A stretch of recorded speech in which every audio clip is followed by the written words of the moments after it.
पकौड़े का ठेला लगाने वाली रश्मि रातों रात करोड़पति कैसे हुई, ये सुनकर होश उड़ जाएंगे।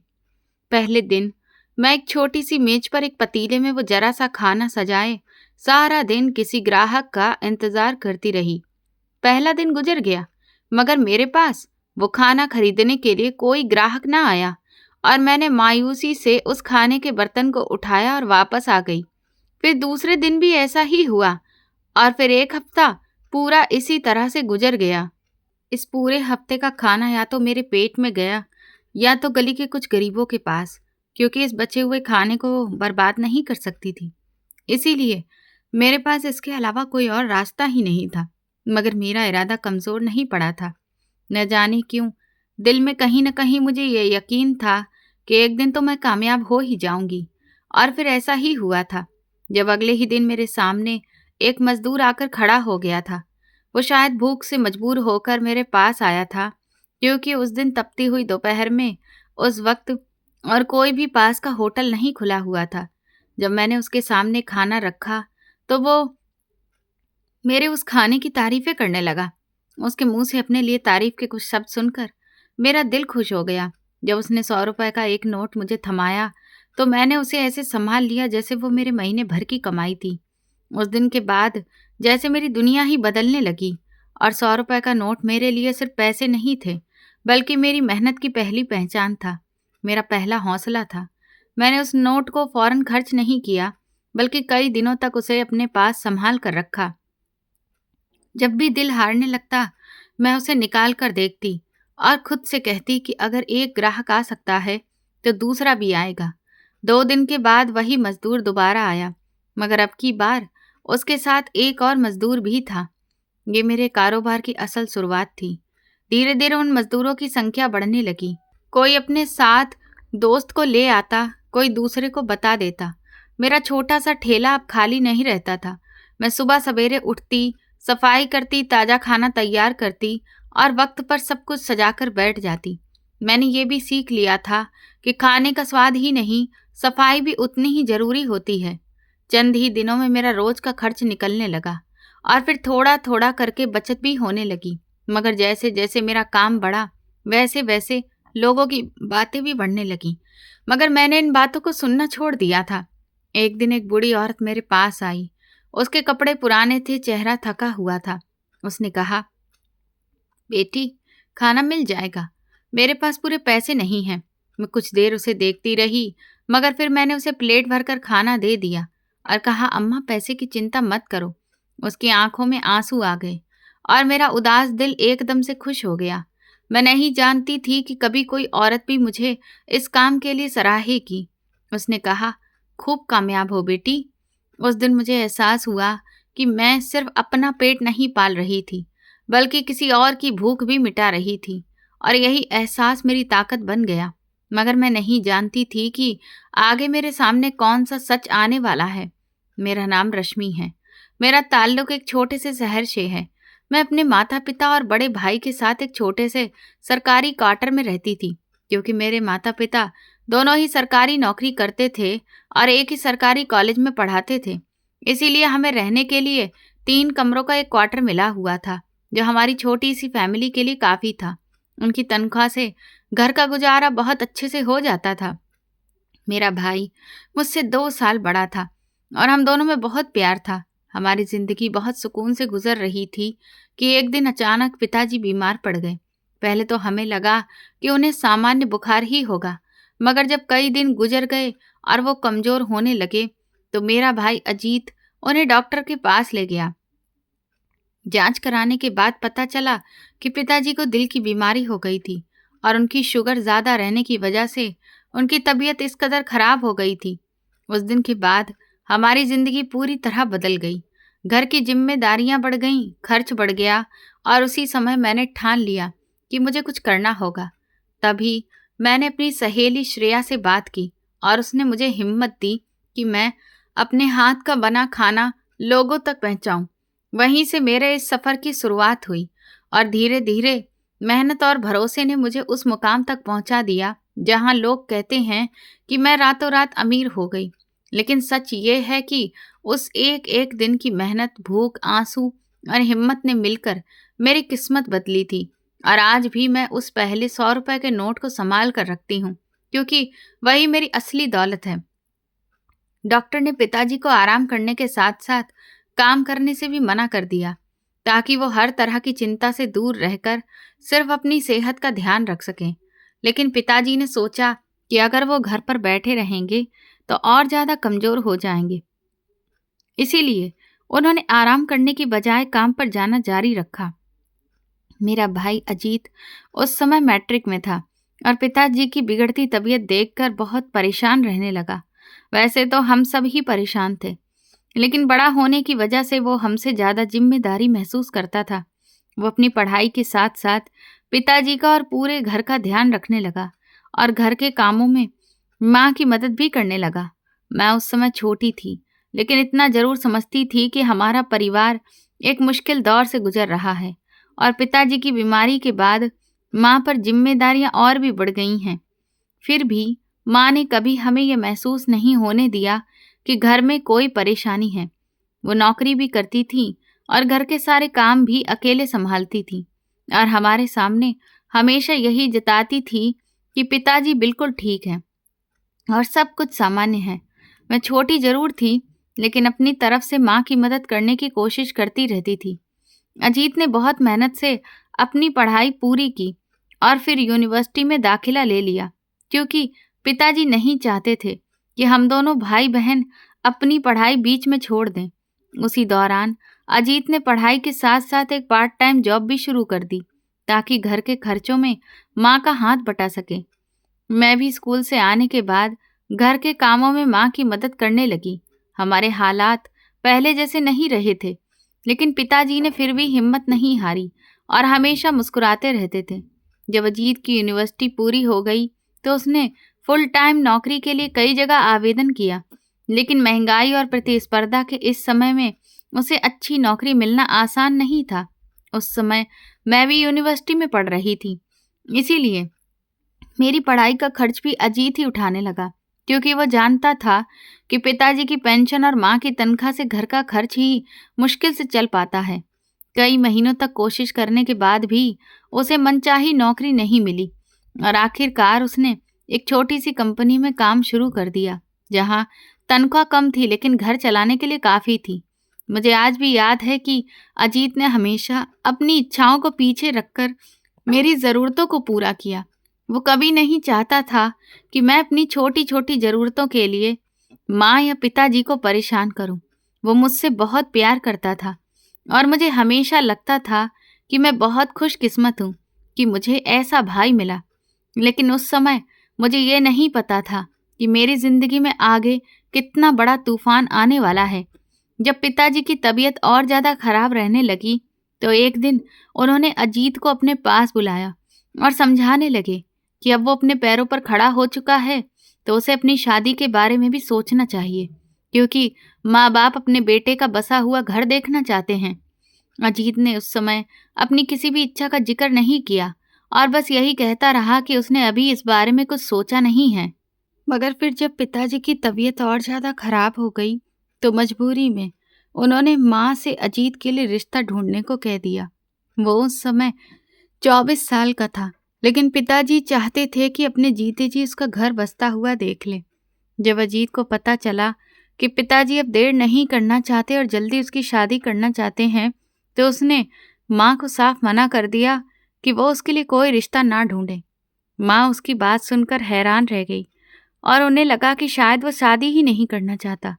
लेकिन जब अजीत ने बताया कि वो पहले ही एक लड़की को पसंद कर चुका है और उसी से शादी करना चाहता है, तो माँ के चेहरे पर खुशी आ गई और उन्होंने उससे उस लड़की के बारे में पूछना शुरू कर दिया, क्योंकि माँ पिताजी के लिए सबसे बड़ी बात यही थी कि वो शादी के लिए तैयार हो गया था। हम सब ये सोचने लगे कि आखिर उसने किस लड़की को पसंद किया है। माँ को भी ये तसल्ली हो गई कि चलो उसने खुद ही अपना जीवन साथी चुन लिया है, तो पिताजी की इच्छा भी पूरी हो जाएगी। जब माँ ने उससे बार बार पूछा तो पहले तो वो बात टालता रहा, लेकिन फिर आखिरकार उसने सच बता ही दिया। वो खुद माँ के पास आया और बोला, माँ, मैं श्रेया को पसंद करता हूँ उसकी बात सुनते ही मैं एकदम से चौंक गई, क्योंकि मुझे यकीन ही नहीं हुआ कि वो मेरी सबसे अच्छी दोस्त श्रेया का नाम ले रहा है। श्रेया का परिवार भी हमारे जैसा ही छोटा था। उसका भी एक ही भाई था और वो अजीत से लगभग 7 साल बड़ा था। उसके भाई मोहित की पहले शादी हो चुकी थी, लेकिन उसकी पत्नी की शादी के 2 साल बाद एक हादसे में मौत हो गई और उनकी कोई संतान भी नहीं थी। शुरू से ही हमारे दोनों परिवारों का एक दूसरे के घर आना जाना था, इसीलिए मुझे लगा कि शायद ये रिश्ता आसानी से तय हो जाएगा। माँ भी बिना देर किए श्रेया के घर रिश्ता लेकर चली गई। श्रेया के माता पिता ने अजीत का रिश्ता खुशी खुशी स्वीकार कर लिया, लेकिन साथ ही उन्होंने अपनी एक इच्छा भी जाहिर कर दी और उनकी बात सुनकर जैसे मेरे पैरों तले जमीन खिसक गई। उन्होंने अपने बड़े बेटे मोहित के लिए मेरा हाथ मांगा। उन्होंने साफ साफ कहा कि वो अपने बेटे का घर दोबारा बसाना चाहते हैं, लेकिन मोहित हर बार शादी से मना कर देता है, इसीलिए उन्होंने मेरे बारे में सोचा। उनकी ये बात सुनकर वहां मौजूद सभी लोगों की नजरें मुझ पर टिक गईं कि क्या मैं इस रिश्ते के लिए तैयार हूं। मैं तो ये सब सुनकर बिल्कुल सन्न रह गई थी, क्योंकि हम तो श्रेया के लिए रिश्ता लेकर गए थे और वहां मेरे लिए भी रिश्ता तय होने की बात होने लगी। हम सब इस प्रस्ताव से हैरान थे, क्योंकि मेरे घर वाले कैसे मुझे एक ऐसे आदमी से शादी के लिए तैयार कर सकते थे जिसकी पहले शादी हो चुकी थी। ये बात मेरे लिए समझ से बाहर थी और मेरे दिल में एक अजीब सा डर और उलझन पैदा हो गई थी। श्रेया के माता पिता ने जब अपने बेटे के लिए मेरा नाम लिया तो वो खबर हम सबके लिए बहुत हैरान करने वाली थी। अजीत के लिए तो ये फैसला आसान था, क्योंकि वो तो श्रेया को पहले से ही पसंद करता था, लेकिन मेरे लिए ये सब मान लेना बहुत मुश्किल था, बल्कि कहना चाहिए कि बेहद मुश्किल था। मैंने तो सोचा था कि मैं अपने भाई की शादी के सारे अरमान पूरे करूंगी, उसकी दुल्हन के साथ मिलकर उसकी शादी की तैयारियां करूंगी और फिर अपनी शादी के सपने देखूंगी, लेकिन यहाँ तो सब कुछ उल्टा हो रहा था। अब तो घर वाले चाहते थे कि मेरी शादी भी अजीत की शादी के साथ ही कर दी जाए। ये सोचकर ही मेरे दिल में अजीब सी बेचैनी होने लगी। मोहित अक्सर हमारे घर आता जाता था, लेकिन मैंने कभी ये महसूस नहीं किया था कि उसके दिल में मेरे लिए कोई अलग भावना है। अगर ऐसा होता तो शायद वो इस रिश्ते के लिए इतनी आसानी से तैयार नहीं होता। और सच कहूं तो मैंने भी उसे कभी उस नज़र से देखा ही नहीं था, क्योंकि वो पहले से शादीशुदा था।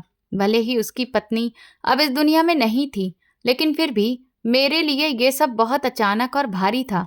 मैं अपने माता पिता के इस फैसले के खिलाफ भी नहीं जा सकती थी, क्योंकि उनके चेहरे पर एक उम्मीद थी कि सब कुछ आसानी से हो जाएगा, और सबसे बड़ी बात यह थी कि अपने भाई की खुशी के लिए मेरे पास कोई और रास्ता भी नहीं था।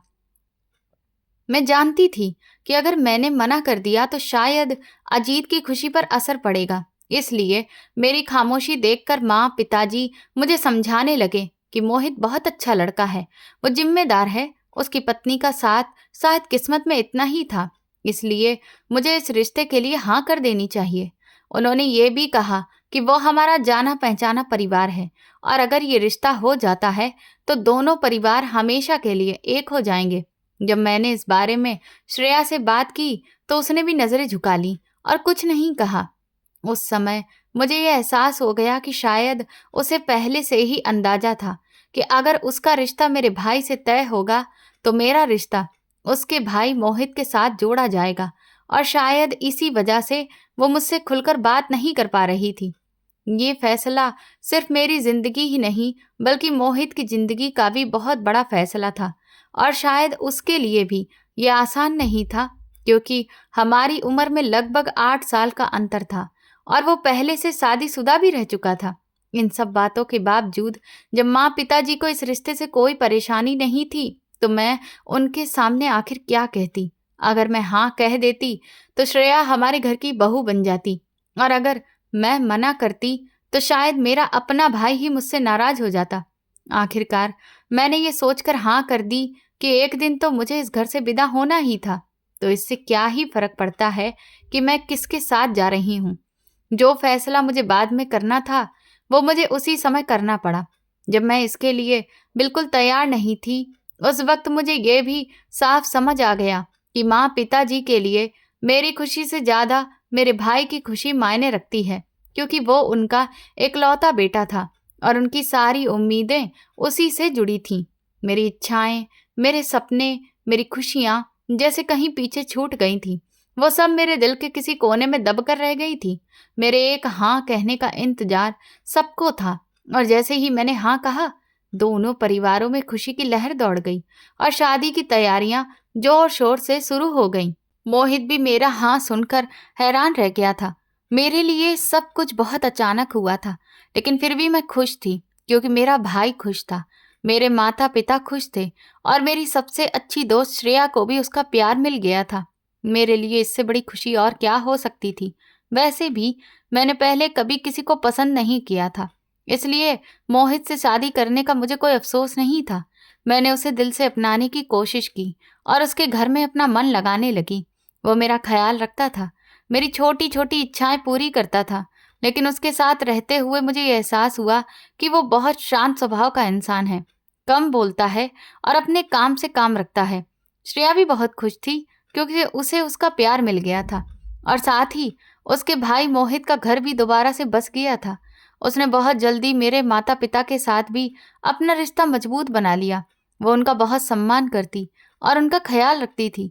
इस तरह हमारी बचपन की दोस्ती अब रिश्तेदारी में बदल गई थी, लेकिन मुझे लगता था कि हमारी दोस्ती में कोई फर्क नहीं आया है, जबकि मुझे ये नहीं पता था कि आने वाले समय में ये रिश्ता एक गहरी दुश्मनी में बदलने वाला है, क्योंकि मैं अपनी दोस्त और उसकी माँ की असली सोच से अनजान थी। शुरुआत में सब कुछ बहुत अच्छा चल रहा था। शादी को अभी 3 महीने ही हुए थे कि एक दिन श्रेया ने खुशखबरी दी कि वो माँ बनने वाली है। ये सुनकर मैं खुशी से झूम उठी, क्योंकि मेरे भाई की खुशी मेरे लिए सबसे ज्यादा मायने रखती थी और मैं खुद भी बुआ बनने वाली थी। लेकिन उसी दिन के बाद से मैंने मोहित के व्यवहार में थोड़ा बदलाव महसूस करना शुरू कर दिया। वो पहले भी कम बोलता था, लेकिन अब और ज्यादा खामोश रहने लगा था। जब उसकी ये खामोशी मुझसे बर्दाश्त नहीं हुई तो मैंने उससे पूछ ही लिया कि आखिर बात क्या है और वो इतना चुप क्यों रहने लगा है।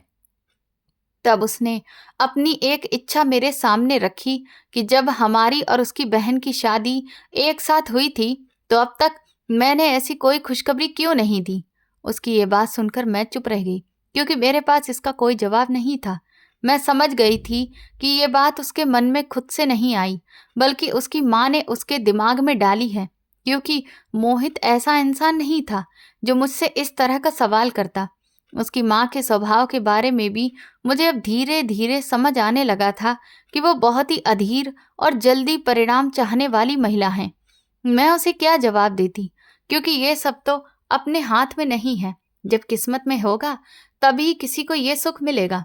लेकिन जैसे जैसे समय बीतता गया वैसे वैसे मेरी सास का व्यवहार भी मेरे प्रति बदलने लगा। वो हर बात में मुझे ताना देने लगी कि उनकी बेटी ने तो मेरे माता पिता को इतनी बड़ी खुशी दे दी, लेकिन मैं अब तक उन्हें ये खुशी नहीं दे पाई। उनकी बातों का असर मोहित पर भी पड़ता और वो कभी कभी मेरे साथ थोड़ा कठोर व्यवहार करने लगता। हालांकि मैं जानती थी कि वो दिल का बुरा नहीं है, इसलिए मैंने चुप रहकर सब सहना ही बेहतर समझा, क्योंकि आखिर वो मेरी सास थी और एक माँ की तरह ही सोच रही थी। लेकिन अंदर ही अंदर ये सब मुझे तोड़ने लगा था। उनके दिल में भी ये ख्वाहिश थी कि वो अपनी आने वाली औलाद को अपनी आंखों से देख सकें। मुझे मोहित की बात या उनकी माँ की बातें इतनी बुरी नहीं लगी थी, लेकिन जब ये बात मैंने अपनी बचपन की दोस्त श्रेया के मुंह से सुनी तो मुझे यकीन ही नहीं हुआ कि वो लड़की जो मेरी सबसे करीबी दोस्त थी अब मुझे ताने दे रही थी। वो खुलकर मुझ पर तंज कसने लगी कि मैंने अभी तक कोई खुशखबरी क्यों नहीं दी, जबकि उसने तो ये खुशखबरी देकर सबका दिल जीत लिया था। उस पल मुझे पहली बार एहसास हुआ कि शायद हमारी दोस्ती बदल रही है और अब हमारे बीच सिर्फ दोस्ती नहीं बल्कि नंद भाभी का रिश्ता आ गया है। मैं उसकी बातें सुनकर अंदर से टूट गई थी, क्योंकि कम से कम उसे तो ये समझना चाहिए था कि वो खुद भी एक औरत है और एक औरत होकर वो मुझ पर इस तरह के ताने कैसे कस सकती है कि मैंने उसके भाई को इस खुशी से दूर क्यों रखा हुआ है। लेकिन मैंने फिर भी चुप रहना ही बेहतर समझा। मुझे बस यही सुकून था कि मोहित मेरा ख्याल रखता है और मुझसे प्यार करता है। बस अपनी माँ और बहन के सामने वो कभी कभी मेरी तरफ ध्यान नहीं दे पाता था। जब श्रेया ने एक बेटी को जन्म दिया तो मैं बुआ बनने की खुशी में उसकी सारी बातें भूल गई। लेकिन शायद उसके दिल में मेरे लिए अब नफरत आ चुकी थी, क्योंकि उसने मुझे अपनी बच्ची को गोद में लेने तक नहीं दिया। मैं जो खुशी से भरी हुई थी एकदम से टूट गई। मुझे यकीन ही नहीं हुआ कि मेरी वही सबसे प्यारी दोस्त एक पल में मेरे लिए अजनबी बन गई थी। इससे भी ज्यादा मुझे अपने भाई अजीत के व्यवहार ने दुख पहुंचाया। वो मेरा भाई था, मेरा सहारा था, लेकिन उसने भी अपनी पत्नी की बात का विरोध नहीं किया और उल्टा मुझे ही इशारे से चुप रहने को कह दिया। मोहित की माँ ने भी इस बात को ऐसे नजरअंदाज कर दिया जैसे कुछ हुआ ही ना हो। श्रेया के इस व्यवहार से मेरी माँ भी हैरान रह गई। उन्हें भी समझ नहीं आया कि आखिर वो मुझसे ऐसा क्यों कर रही है। लेकिन मैं समझ चुकी थी कि अगर मैंने उस समय कुछ कहा तो बात बढ़ सकती है और माहौल खराब हो सकता है। इसलिए मैंने चुप रहना ही सही समझा और बिना कुछ कहे मोहित के साथ घर वापस आ गई। उस दिन मोहित ने मुझसे माफी भी मांगी कि उसकी बहन की वजह से मैं अपने ही भाई की बेटी को गोद में नहीं ले सकी। लेकिन मैं उसे क्या कहती, क्योंकि इसमें उसका कोई भी दोष नहीं था। जब भी मैं अपने भाई के घर जाती तो मेरा दिल उस बच्ची को गोद में लेने के लिए तड़पता रहता, क्योंकि वो मेरे भाई की बेटी थी। लेकिन मेरी वही भाभी जो कभी मेरी सबसे अच्छी दोस्त थी, उसने कभी मुझे अपनी बच्ची को छूने तक नहीं दिया। उसे ना जाने मुझसे किस बात का डर था कि जैसे ही मैं घर पहुंचती वो अपनी बेटी को लेकर कमरे में बंद हो जाती। ऐसे में मेरी माँ और मोहित ही थे जो मुझे संभालते और समझाते कि जब मेरे घर भी बच्चा आएगा तो सब ठीक हो जाएगा।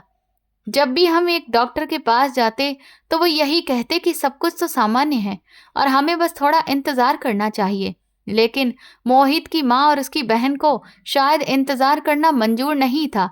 वे हर दूसरे दिन मोहित के कान भरती रहती और मेरे बारे में उल्टी सीधी बातें करती। यहाँ तक कि उन्होंने मुझे बांझ तक कहना शुरू कर दिया और ये सब धीरे धीरे मेरे दिल को अंदर ही अंदर तोड़ता जा रहा था। उन्हीं दिनों मोहित को काम के सिलसिले में विदेश जाना पड़ गया। ये सुनकर मैं बहुत ज्यादा उदास हो गई, क्योंकि मुझे डर था कि उसके जाने के बाद मेरी सास और मेरी नंद मुझे बिल्कुल भी चैन से जीने नहीं देंगी। जिस दिन मोहित जाने वाला था उस दिन मैंने पहली बार महसूस किया कि जुदाई सिर्फ दूर होने का नाम नहीं होती, बल्कि दिल के अंदर उतर जाने वाला एक दर्द होती है। जाने से पहले उसने मेरा हाथ पकड़ा और बहुत प्यार से कहा कि मेरी बात मानना, माँ और श्रेया की बातों को दिल पर मत लेना, वक्त के साथ सब ठीक हो जाएगा। उसकी ये बात सुनकर मेरी आंखों में आंसू आ गए और उसी पल मुझे एहसास हुआ कि इस घर में अगर कोई सच में मेरा अपना है तो वो सिर्फ मोहित ही है। वो बुरा नहीं था, बस अपनी माँ और बहन के सामने कमजोर पड़ जाता था। उसके जाने के बाद मेरी सास और श्रेया का व्यवहार पहले से भी ज्यादा बदल गया। पहले वे सिर्फ ताने देती थीं, लेकिन अब तो हर बात में मुझे ही निशाना बनाया जाने लगा। कभी सास कहती कि एक औरत की असली पहचान उसकी संतान से होती है, तो कभी श्रेया मुझे ताना मारने का कोई मौका नहीं छोड़ती। कभी मेरे कपड़ों पर टिप्पणी करती, कभी मेरे बोलने के तरीके पर और कभी मेरे खाना बनाने पर। लेकिन हर बात का असली मतलब यही होता कि मैं अब तक उन्हें पोता पोती नहीं दे पाई हूँ। यहाँ तक कि वो ये तक कहने लगी कि मेरे भाई की जिंदगी एक बार फिर बर्बाद हो गई है। ये सब सुनकर भी मैं चुप रहती, क्योंकि श्रेया सिर्फ मेरी नंद ही नहीं बल्कि मेरी भाभी भी थी और मैं अपने भाई के बसे हुए घर को किसी भी कीमत पर टूटते हुए नहीं देखना चाहती थी। उसकी खुशी मेरे लिए सबसे ज्यादा जरूरी थी। अभी मोहित को गए हुए एक हफ्ता ही हुआ था कि अचानक हमें खबर मिली कि उसका एक्सीडेंट हो गया है और वो इस दुनिया में नहीं रहा। ये सुनकर मेरे पैरों तले जमीन खिसक गई। मेरी दुनिया जैसे उसी पल खत्म हो गई। उसकी हालत ऐसी नहीं थी कि उसका पार्थिव शरीर घर लाया जा सके, इसलिए कंपनी वालों ने वहीं विदेश में उसका अंतिम संस्कार कर दिया। ये खबर मेरे लिए किसी बड़े सदमे से कम नहीं थी। मुझे लगा जैसे मेरे जीवन का सब कुछ खत्म हो गया है। बहुत मुश्किल से मैंने खुद को संभाला और उसी समय मैंने श्रेया को भी संभालने की कोशिश की। काफी समय बाद वो मेरे गले लगी और फूट फूट कर रोने लगी। मेरे लिए अपने पति को खोने का दर्द बहुत गहरा था, लेकिन मैंने खुद को संभाल लिया। मगर जैसे जैसे दिन बीतते गए मेरी सास के आंसू कम होते गए और उनकी आंखों में मेरे लिए नफरत साफ दिखाई देने लगी। अब उनके व्यवहार में दुख से ज्यादा गुस्सा और तिरस्कार झलकने लगा था और मुझे महसूस होने लगा था कि आने वाले दिन मेरे लिए और भी ज्यादा मुश्किल होने वाले हैं। फिर एक दिन मेरी सास ने मुझे अपने सामने बिठाकर वो बात कह दी जिसका डर मुझे शुरू से था। उन्होंने साफ शब्दों में कहा कि अब जब तुम्हारा पति ही नहीं रहा तो तुम इस घर में क्या करोगी? ना तुम्हारा सहारा रहा, ना तुम्हारे कोई बच्चे हैं। हमारा घर पहले ही बहुत कुछ झेल चुका है, अब हम और बोझ नहीं उठा सकते। उनकी ये बात सुनकर मैं पूरी तरह से टूट गई, लेकिन मेरे अंदर इतना भी हौसला नहीं बचा था कि मैं कुछ कह सकूं। मैं चुपचाप उठी, अपना थोड़ा सा सामान लिया और अपने माता पिता के घर वापस आ गई। जब मैं घर पहुंची तो माँ ने मुझे गले लगाकर रो पड़ी, लेकिन पिताजी उस दिन के बाद से बिल्कुल खामोश हो गए। वो पहले से ही दिल के मरीज थे। मोहित की मौत ने उन्हें अंदर से तोड़ दिया था और ऊपर से मेरी उजड़ी हुई जिंदगी ने उन्हें और भी कमजोर कर दिया। मैं उन्हें संभालने की कोशिश करती, लेकिन सच ये था कि मैं खुद अंदर से बिल्कुल खाली हो चुकी थी। फिर मोहित की मौत के करीब 2 महीने बाद एक रात पिताजी के सीने में तेज दर्द उठा और वो भी हमें छोड़कर चले गए। उस दिन मुझे ऐसा लगा जैसे मेरी जिंदगी का आखिरी सहारा भी खत्म हो गया। अब मैं अपने भाई अजीत और उसकी पत्नी श्रेया के सहारे थी। माँ भी बहुत कमजोर हो चुकी थी। मुझे लगा था कि मेरा भाई मेरे साथ खड़ा रहेगा, लेकिन जिंदगी के कुछ सच बहुत देर से सामने आते हैं और जब आते हैं तो इंसान को अंदर तक हिला देते हैं।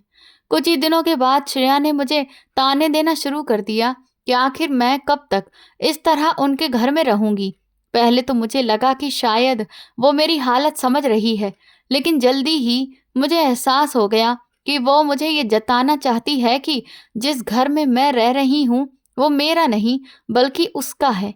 मैंने ये सब भी चुपचाप सह लिया, क्योंकि वो मेरे भाई की पत्नी थी और उस घर की बहू थी। लेकिन सबसे ज्यादा दुख मुझे इस बात का हुआ कि मेरा भाई भी अपनी पत्नी के सामने कुछ नहीं बोलता था।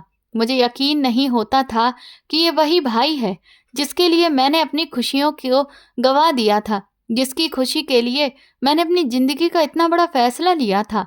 उसी दिन मैंने तय कर लिया कि अब मैं किसी पर बोझ बनकर नहीं रहूंगी।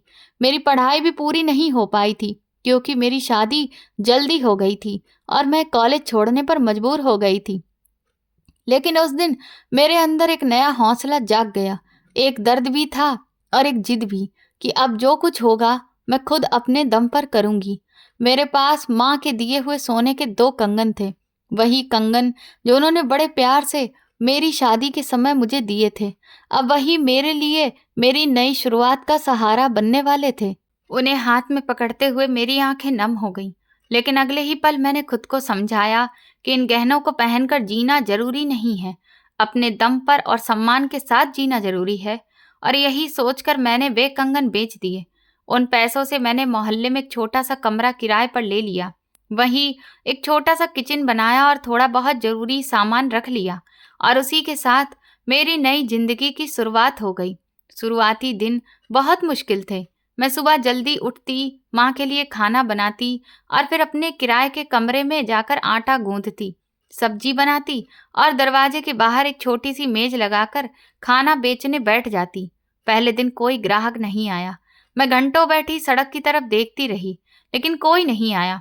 शाम को जब वही खाना वापस समेटा तो आंखों में आंसू आ गए, लेकिन मैंने खुद को संभाला। अगले दिन एक मजदूर आया और वही मेरा पहला ग्राहक बना। उसने मेरे हाथ के खाने की तारीफ की और उसके शब्द मेरे लिए उम्मीद की किरण बन गए। धीरे धीरे 2, 3 और फिर 5 लोग आने लगे और मेरा हौसला बढ़ता गया। लेकिन इसके साथ ही लोगों की नजरें भी बदलने लगीं। मोहल्ले की औरतें मुझे अजीब नजरों से देखने लगीं। एक अकेली लड़की खाना बना रही है, पता नहीं कैसी है। कुछ आदमी भी ऐसे आते जो खाने से ज्यादा मुझे देखने में दिलचस्पी रखते। उनकी नजरें मुझे परेशान करती, लेकिन मैंने नजरें झुकाकर अपने काम में लगे रहना सीख लिया।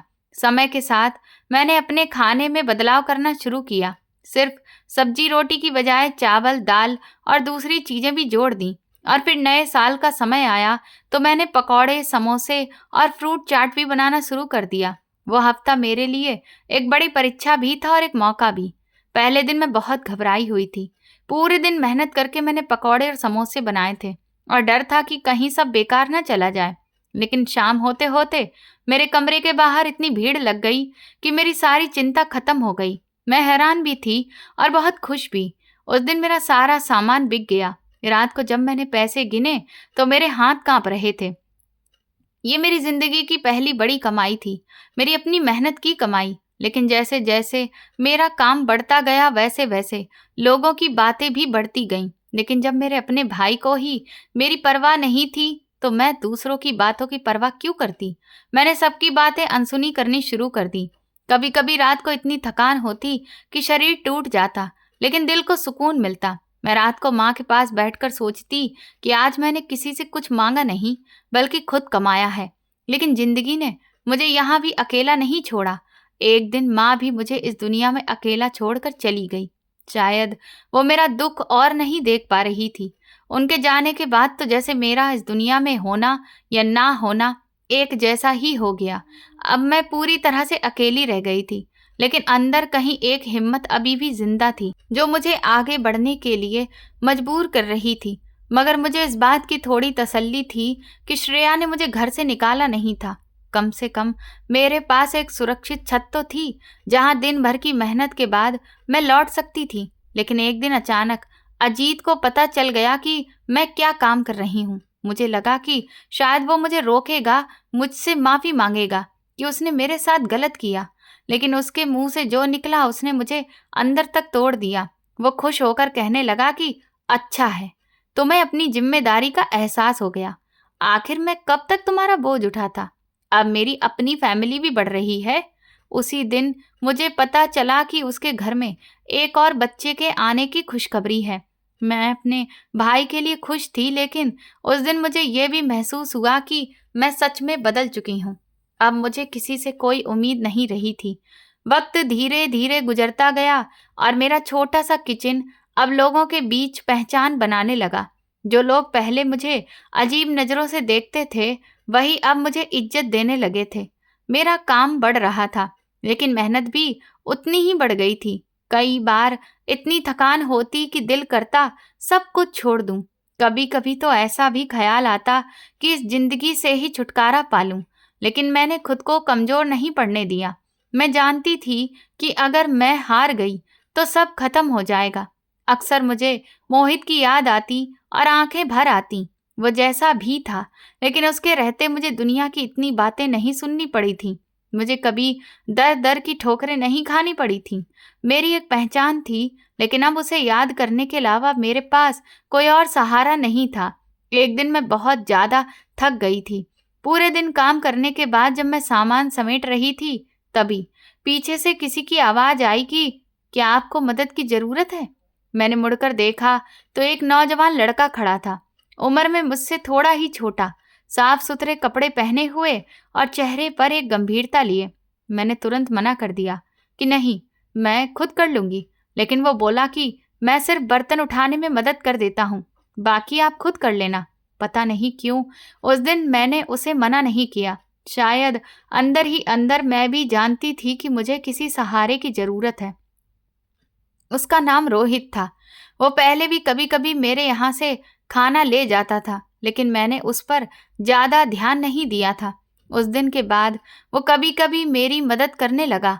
उसने कभी कोई बेकार बात नहीं की, ना ही कभी अपनी हद पार की। बस चुपचाप आता, थोड़ा काम करता और चला जाता। सबसे बड़ी बात यह थी कि उसने कभी मुझसे पैसे की मांग नहीं की। मैं अपनी खुशी से जो दे देती वो चुपचाप रख लेता और बिना कुछ कहे चला जाता। उसकी ये सादगी और व्यवहार धीरे धीरे मेरे दिल में उसके लिए एक अलग ही जगह बनाने लगा था। फिर लोगों ने जब ये सब देख लिया तो नई नई बातें बनाने लगे। अब लोग कहने लगे कि ये अकेली नहीं है, इसके पीछे कोई ना कोई जरूर है। ऐसी उड़ती उड़ती बातें मेरे कानों तक भी पहुंचने लगी। इसलिए एक दिन मैंने रोहित से साफ कह दिया कि तुम यहाँ मत आया करो, लोग बातें बनाते हैं। वो कुछ देर खामोश रहा, फिर बोला कि लोग तो वैसे भी बातें करेंगे, लेकिन मैं आपको अपनी बहन मानकर मदद करता हूँ। उसकी ये बात सुनकर मैंने पहली बार उसकी आंखों में गौर से देखा। वहां ना कोई लालच था, ना कोई गलत इरादा, बस एक सच्चाई और अपनापन था। उसकी बात मेरे दिल को छू गई। मैंने कुछ नहीं कहा और चुपचाप अपना काम करती रही। कुछ ही दिन बाद वो फिर आया और बोला कि अगर मैं आपको एक सलाह दूं तो आपको बुरा तो नहीं लगेगा। उसका ये अंदाज मुझे थोड़ा अजीब लगा, लेकिन मैंने उसकी बात सुनने का फैसला किया। उसने कहा कि अगर हम होम डिलीवरी शुरू कर दें तो काम और बढ़ सकता है और कमाई भी ज्यादा हो सकती है। उसने खुद ही कहा कि डिलीवरी का पूरा जिम्मा वो संभाल लेगा। शुरुआत में मुझे थोड़ा डर लगा कि कहीं वो धोखा ना दे दे, लेकिन मैंने उस पर भरोसा कर लिया और सच कहूं तो उसी के कारण कुछ ही दिनों में इतने ऑर्डर आने लगे कि मुझे सांस लेने की भी फुर्सत नहीं मिलती थी। रोहित भी पूरे दिन मेरी मदद करता, कभी किचन में हाथ बटाता तो कभी सड़कों पर ऑर्डर पहुंचाने के लिए भागता रहता। उन दिनों मुझे मोहित की याद भी बहुत आती थी। मैं सोचती थी कि काश वो आज जिंदा होता तो मेरी जिंदगी कितनी अलग होती, लेकिन अब मेरे पास सिर्फ मेरी मेहनत और मेरी पहचान थी। मुझे अपनी कमाई पर गर्व था। भले ही कुछ लोग आज भी ताने मारते थे, लेकिन मुझे अब उनकी परवाह नहीं थी। रोहित न जाने कहां कहां से बड़े बड़े ऑर्डर लेकर आता और कुछ ही समय में मेरा काम इतना बढ़ गया कि मुझे पहले कभी इतना मुनाफा नहीं हुआ था। उसी के कहने पर मैंने अपना छोटा सा किचन छोड़कर एक बड़ी जगह किराए पर ले ली और धीरे धीरे मेरा किचन एक छोटे से होटल में बदल गया। मेरे भाई को भी अब सब पता था कि मैं क्या कर रही हूँ, क्योंकि उसके और उसकी पत्नी की वजह से तो मुझे ये सब करना पड़ा था। कई बार जब मैं अपने बीते हुए दिनों के बारे में सोचती तो दिल भर आता कि कैसे मेरे अपने ही भाई और भाभी ने मुझे ठुकरा दिया था, लेकिन शायद वही ठोकरें मुझे यहाँ तक लेकर आई थी जहाँ आज मैं अपने पैरों पर खड़ी थी। तो मेरी आंखों में आंसू आ जाते, लेकिन अगले ही पल मैं उन आंसुओं को पोंछ देती। अगर किस्मत उसका साथ ना देती तो शायद आज भी मैं अपनी जरूरतों के लिए दूसरों के सामने हाथ फैलाने पर मजबूर होती। शायद श्रेया की नफरत ने ही मेरे अंदर वो हिम्मत पैदा की थी जिसने मुझे अपने पैरों पर खड़ा होने के लिए मजबूर किया, वरना मैं तो ऐसी लड़की थी जो कभी घर से स्कूल तक अकेले भी नहीं गई थी। हमेशा पिताजी या अजीत ही मुझे छोड़ने और लेने जाते थे। मेरे लिए घर से बाहर निकलकर कुछ करना तो जैसे नामुमकिन ही था। अगर श्रेया की वो कड़वी और चुभने वाली बातें मेरे कानों में बार बार ना गूंजती तो शायद मैं कभी ये कदम उठा ही नहीं पाती। रोहित ने भी कभी अपने बारे में ज्यादा कुछ नहीं बताया था। मैं बस इतना जानती थी कि वो अपने बूढ़े माता पिता का इकलौता सहारा है और मेरी तरह ही जिंदगी से काफी हद तक टूट चुका है। शायद इसी वजह से वो मेरी मदद के लिए आगे आया था। कई बार जब मैं उसे देखती तो दिल से उसके लिए भला चाहती, क्योंकि अगर वो मेरे साथ खड़ा ना होता तो शायद मैं ये सब अकेले कभी भी नहीं कर पाती। मेरे उस छोटे से किचन को चलाते चलाते अब लगभग 4 साल हो चुके थे और अब मैं इतनी कमाई करने लगी थी कि मुझे किसी के सामने हाथ फैलाने की जरूरत नहीं रही थी। मैंने भी अब रोहित को हर महीने अच्छी खासी रकम देना शुरू कर दिया था, लेकिन उसने कभी मुझसे ये नहीं पूछा कि मैं उसे कितना देती हूँ या क्यों देती हूँ। वो बस चुपचाप मुस्कुराकर पैसे रख लेता था। उसकी ये सादगी मुझे और भी ज्यादा अच्छी लगती थी, लेकिन मुझे ये नहीं पता था कि मेरी जिंदगी में अभी एक बड़ा कमाल होना बाकी है। शायद मेरे धैर्य और मेहनत का फल मिलने वाला था। एक दिन जब मैं किचन में खड़ी खाना बना रही थी तो रोहित मेरे पास आया और बोला कि वो मुझे अपने माता पिता से मिलवाना चाहता है, क्योंकि वो जानना चाहते हैं कि वो लड़की कौन है जो उसके साथ काम करती है और उसकी मदद कर रही है। इन सालों में मुझे उस पर पूरा भरोसा हो गया था कि वो मेरे साथ कभी कुछ गलत नहीं करेगा, इसीलिए मैंने बिना ज्यादा सोचे समझे उसके साथ जाने के लिए हाँ कर दी। मुझे बिल्कुल अंदाजा नहीं था कि ये फैसला मेरी जिंदगी को एक नए मोड़ पर ले जाने वाला है। मैंने कभी सोचा भी नहीं था कि जिंदगी मुझे ऐसे मोड़ पर लाकर खड़ा कर देगी जहां मेरा बीता हुआ कल, जिसे मैं कब का भुला चुकी थी, अचानक मेरे सामने जिंदा खड़ा हो जाएगा। रोहित के साथ उस छोटे से गांव तक का सफर पूरी तरह खामोशी में गुजरा। करीब 1 घंटे बाद हम एक साधारण से घर के सामने रुके। दरवाजा खटखटाने पर एक बुजुर्ग महिला बाहर आईं। उनके चेहरे पर सादगी और आंखों में अपनापन साफ झलक रहा था। रोहित ने मेरी तरफ इशारा करते हुए कहा, अम्मा, ये वही हैं। उन्होंने मुझे गौर से देखा और हल्की सी मुस्कान के साथ बोली, आओ बेटी, अंदर आओ। मैंने नमस्ते किया और उनके साथ अंदर चली गई। मैं बैठने ही वाली थी कि तभी मुझे अपने पीछे किसी के कदमों की आहट सुनाई दी और अगले ही पल मेरी सांस जैसे थम गई। मैंने मुड़कर देखा तो मेरे सामने वो खड़ा था, मोहित, मेरा पति। वही चेहरा, वही आंखें, बस समय ने उसमें थोड़ा सा बदलाव ला दिया था। मेरे हाथ कांपने लगे, आंखें फैल गईं। मुझे यकीन ही नहीं हो रहा था कि जो मैं देख रही हूँ वो सच है या कोई सपना। मैं धीरे धीरे उसके पास गई और उसे छू कर देखा, ये जानने के लिए कि ये सच है या मेरा वहम। लेकिन वो सच था। मेरे सामने मेरा वही पति खड़ा था जिसे मैं खो चुकी थी और जिसके साथ मुझे सिर्फ 1 साल ही बिताने का मौका मिला था। जैसे ही मुझे यकीन हुआ कि वो जिंदा है, मेरे मन में सैकड़ों सवाल उठने लगे कि आखिर उसने इतना बड़ा सच मुझसे क्यों छिपाया? उसने मुझसे संपर्क क्यों नहीं किया? उस वक्त रोहित और उसकी माँ चुपचाप खड़े थे, जैसे उन्हें सब पहले से पता हो। तभी रोहित ने आगे बढ़कर मुझे पानी का गिलास दिया और मैं धीरे धीरे संभली। फिर मोहित ने जो सच बताया, उसे सुनकर मेरे रोंगटे खड़े हो गए। उसने बताया कि उसके माता पिता तो बचपन में ही गुजर गए थे और वो श्रेया का सगा भाई नहीं बल्कि चचेरा भाई था।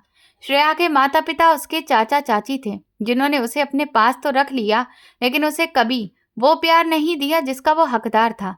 उसके चाचा ने उसके पिता की बची हुई संपत्ति पर भी कब्जा कर लिया था, लेकिन वो कभी कुछ नहीं कह पाया, क्योंकि उसने यही समझा कि उन्होंने उसे पाला है तो वो उन पर एहसानमंद है। इसी एहसान के बोझ तले वो हमेशा उनकी हर बात मानता रहा।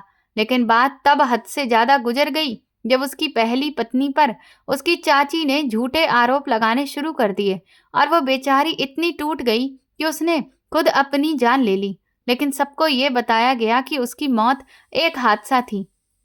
मोहित सब जानता था, लेकिन वो कुछ कर नहीं पाया क्योंकि वो पूरी तरह से मजबूर था। इसीलिए वो चुपचाप सब सहता रहा। लेकिन जब श्रेया और उसकी माँ ने उस पर दूसरी शादी का दबाव डालना शुरू किया, तो उसने साफ मना कर दिया कि वो अब किसी और लड़की की जिंदगी खराब नहीं करना चाहता है। तभी श्रेया की नज़र मेरे भाई अजीत पर पड़ी और उसने उससे शादी करने का फैसला कर लिया। उसके बदले में श्रेया की माँ ने मोहित के लिए मेरा हाथ मांग लिया, जिसे मैं मना नहीं कर पाई। मोहित पहले से ही जानता था कि शादी के कुछ समय के बाद ही श्रेया और उसकी माँ का व्यवहार मेरे साथ बदल जाएगा। इसीलिए वो जानबूझकर अपनी माँ और बहन के सामने मेरे साथ थोड़ा सख्त व्यवहार करता रहा, ताकि वे लोग मेरे साथ ज्यादा अन्याय ना कर सकें। लेकिन आखिर वही हुआ जिसका उसे डर था। जब श्रेया ने माँ बनने की खबर दी, तो उसकी माँ को तो जैसे मौका मिल गया कि किसी तरह हमारे बीच झगड़ा करवाया जाए। उस समय मोहित ने ठान लिया था कि अब वो किसी और लड़की की जिंदगी बर्बाद नहीं होने देगा। तभी उसने अपने चाचा से जिद की कि वो विदेश जाना चाहता है। पता नहीं उस समय उसके चाचा ने उसकी बात कैसे मान ली, लेकिन मोहित के लिए यह बहुत बड़ी बात थी। विदेश जाने के कुछ समय के बाद ही उसने अपने दोस्तों की मदद से अपनी मौत की झूठी खबर घर भिजवा दी और उसके चाचा चाची ने बिना जांच पड़ताल किए उस बात पर यकीन भी कर लिया। बल्कि उन्होंने तो जैसे राहत की सांस ली कि अब उन पर से एक बोझ हट गया है। उधर मोहित विदेश में रहकर दिन रात मेहनत करता रहा। वो पहले से ही काबिल था, इसीलिए उसे वहां अपना काम शुरू करने में ज्यादा परेशानी नहीं हुई। धीरे धीरे उसने अपना एक छोटा सा बिजनेस खड़ा कर लिया। उसकी कमाई करोड़ों में तो नहीं थी, लेकिन इतनी जरूर हो गई थी कि उसने अपना घर बना लिया और जरूरी सामान भी जुटा लिया। जब उसे लगा कि अब वो मुझे अपने साथ रख सकता है, तो उसने रोहित को मेरे पास भेजा ताकि वो मेरी मदद भी करता रहे और मेरी देखभाल भी। रोहित उसके सबसे करीबी दोस्त का छोटा भाई था। उसने मेरी जितनी मदद की और जितने अच्छे सुझाव दिए, वो सब मोहित के कहने पर ही था। आखिरकार 5 साल बाद मुझे मेरा पति वापस मिल गया और मैं उसके साथ कनाडा चली गई। मेरे भाई ने ना मुझसे कुछ पूछना जरूरी समझा और ना ही मैंने उसे कुछ बताया, क्योंकि अब मैं अपने सुकून को खोना नहीं चाहती थी।